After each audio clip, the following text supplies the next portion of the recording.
एक फौजी टूटे दिल के साथ देश के प्रधानमंत्री से पूछ रहा है कि आखिर आपने 8 साल में देश की इकोनॉमी को बर्बाद कर दिया, इसीलिए आपने अग्निवीर को लाया। आज वो सिपाही का दिल टूटा हुआ है जिसने अपनी जवानी चीन और पाकिस्तान के फौजों के खिलाफ आंखें आंखें डालकर खड़ा हुआ था। आपने इकोनॉमी को बर्बाद कर दिया और अग्निवीर देश के नौजवानों को मुकद्दर बनाकर देश की सुरक्षा से आपने खिलवाड़ किया है।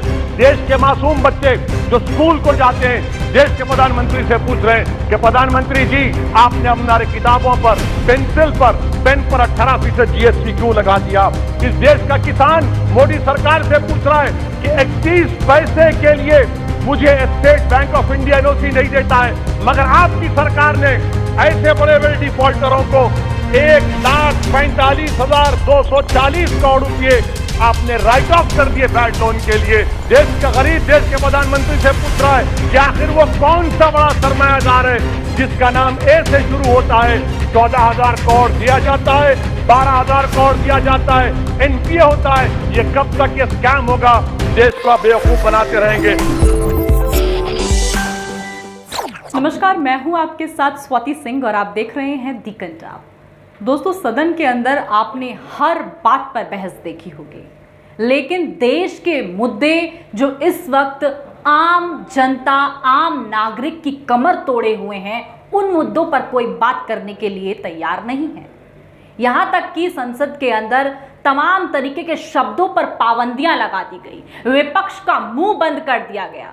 महंगाई पर सरकार न बोलने देती है न बोलती है। वहीं आपको बता दें कि असदुद्दीन ओवैसी ने संसद के अंदर ऐसा भाषण दिया कि लोगों की बोलती बंद कर दी और खासकर सरकार को आईना दिखाने की कोशिश करी। आप खुद असदुद्दीन ओवैसी के उस भाषण को सुनेंगे तो सोच में पड़ जाएंगे।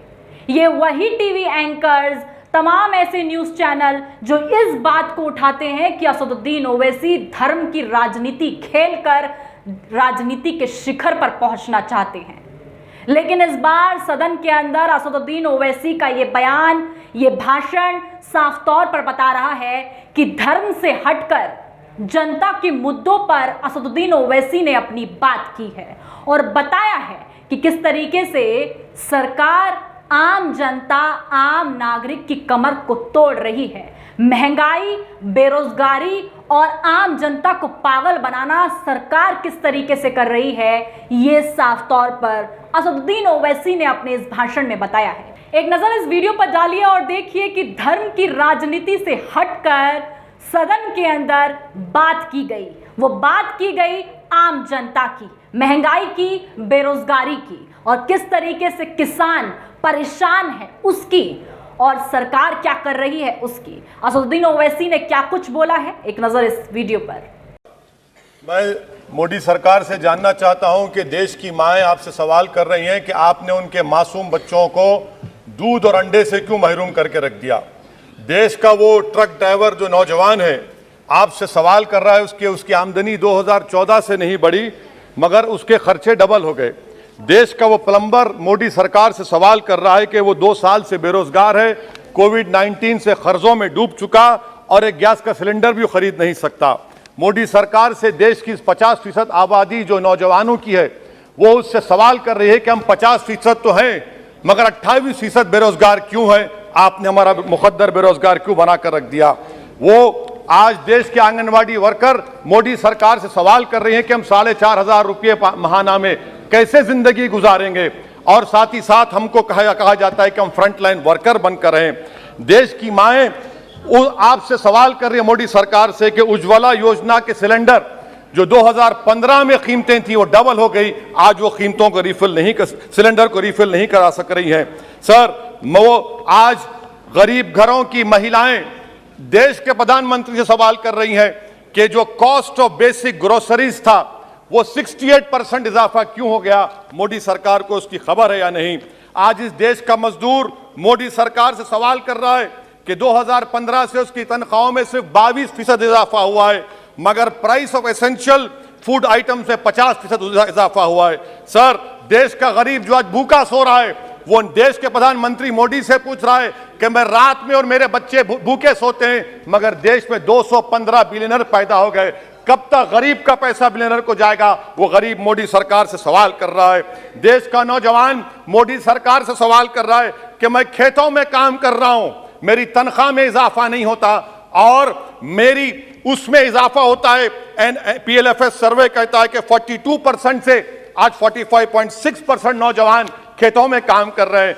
क्या मोदी सरकार जानती है कि नरेगा में फाइनेंशियल ईयर 22 में 8 महीने में 90 मिलियन लोग काम कर रहे हैं? क्या यह इकोनॉमी अच्छी है या इकोनॉमी की बर्बादी को बताता है? देखा आपने, आप साफ तौर पर देख पाए होंगे कि शायद कोई ही बचा हो जो असदुद्दीन ओवैसी ने अपने भाषण में जिसका जिक्र ना किया हो।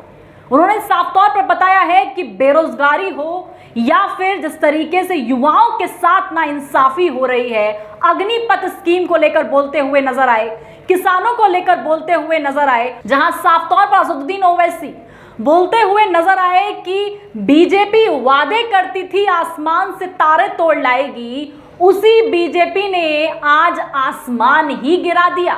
जी हां दोस्तों, आपने साफ तौर पर असदुद्दीन ओवैसी का ये भाषण सुना होगा और देखा किस तरीके से उन्होंने तमाम मुद्दों पर बातें करी।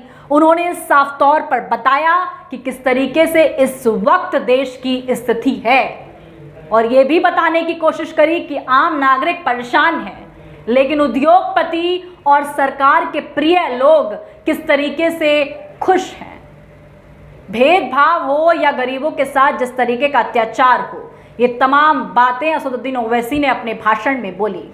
असदुद्दीन ओवैसी का ये भाषण सुनने के बाद और देश में इस वक्त जिस तरीके से महंगाई ने कमर तोड़ी हुई है आम नागरिक की, इस पर आपकी क्या राय है? आप क्या सोचते हैं कि वाकई सरकार आम जनता, आम नागरिक के साथ सही कर रही है और जिस तरीके से विपक्ष के मुंह पर ताला लगा दिया गया है वो कितना जायज़ है? और असदुद्दीन ओवैसी के लिए जो आज तक कहा जाता था कि धर्म की राजनीति कर राजनीति के शिखर तक पहुंचना चाहते हैं, क्या वाकई ये सच है? जिस तरीके से सदन के अंदर असदुद्दीन ओवैसी नजर आए, इस पर आपकी क्या राय है? आप क्या सोचते हैं? कमेंट बॉक्स में अपनी राय ज़रूर पेश कीजिएगा।